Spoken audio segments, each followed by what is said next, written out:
నియమ నిబంధనలను టీటీడీ పూర్తిగా ఉల్లంఘించిందని ఆరోపించింది ఏపీ సాధు పరిషత్. శ్రీవారి ఆలయానికి మించి ఎక్కువ ఎత్తులో అక్రమ కట్టడాలు నిర్మించారని శ్రీ ఆనందాశ్రమ పీఠాధిపతులు శ్రీనివాసానంద సరస్వతి స్వామీజీ ఆరోపించారు. శారదా పీఠం భవనానికి వెనుక వైపు వాగును కబ్జా చేసి అక్రమంగా నిర్మాణాలు జరుపుతున్నారని విమర్శించారు. 80% మఠాలు ముఠాలుగా ఏర్పడి తిరుమలలో దోపిడీ చేస్తున్నాయని, విశాఖ శారదా పీఠం పేరుతో కోట్ల రూపాయల దోపిడీ జరిగిందని ఆరోపించారు. గతంలో టీటీడీ ఈవోగా ఉన్న ధర్మారెడ్డి అధర్మారెడ్డిగా పాలన చేశారని, టీటీడీలో గత ప్రభుత్వ పోకడలతో ఉన్న వారిని తక్షణమే తొలగించాలని డిమాండ్ చేశారు. తిరుమలలో శారదా పీఠాన్ని సీజ్ చేసి ఆ పీఠం నిర్మిస్తున్న కొత్త భవనాన్ని కూలగొట్టాలన్నారు స్వామీజీ. తిరుమలలో దళారీలపై చర్యలు తీసుకోకపోతే అవసరమైన దీక్షలకు దిగుతామని శ్రీనివాసానంద సరస్వతి స్వామీజీ హెచ్చరించారు.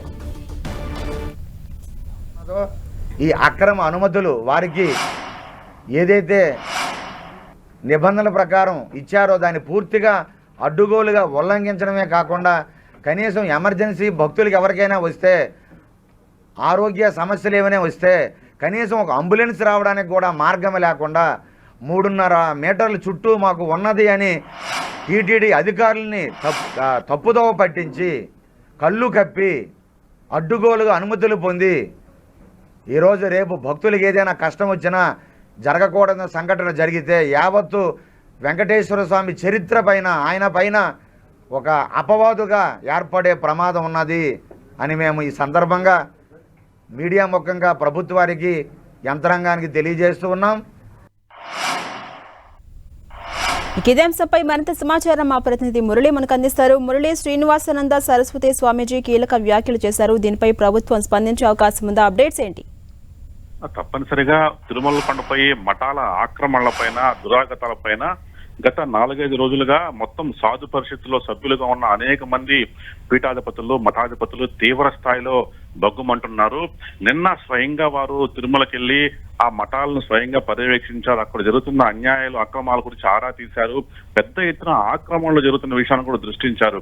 ఈ నేపథ్యంలో వారంతా కలిసి ఈవేళ తిరుపతి ప్రెస్ క్లబ్ లో మీడియాతో మాట్లాడడం జరిగింది.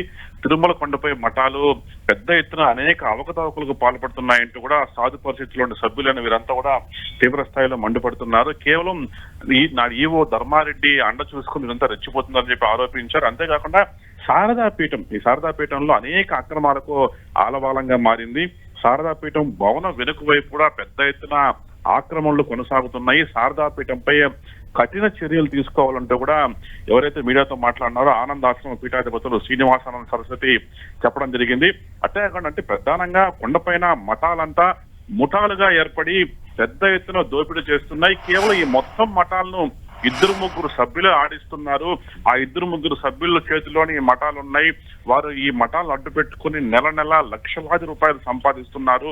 కొంతమంది మఠాలకు లంచాలు ఇచ్చి భక్తుల సొమ్ము దిగమింగుతున్నారంటూ కూడా పీఠాధిపతులు, మఠాధిపతులు తీవ్ర స్థాయిలో దుమ్మెత్తిపోస్తున్నారు. టీటీడీ ఈవో ఇప్పటి వరకు స్పందించలేదని చెప్పి తీవ్ర స్థాయిలో మండిపోతారు. అట్లాగే అనేక అక్రమాలకు అడ్డాగా మారిన శారదా పీఠాన్ని వెంటనే సీజ్ చేయాలంటూ కూడా వారు డిమాండ్ చేయడం జరిగింది. మరి మొత్తంగా ఇంత తీవ్ర స్థాయిలో ఉన్న ఈ ఆరోపణల మీద కొత్త ప్రభుత్వం ఎలాంటి చర్యలు తీసుకుంటుందో ఆసక్తి సర్వత్రా నెలకొని ఉంది. Right, thank you Murali.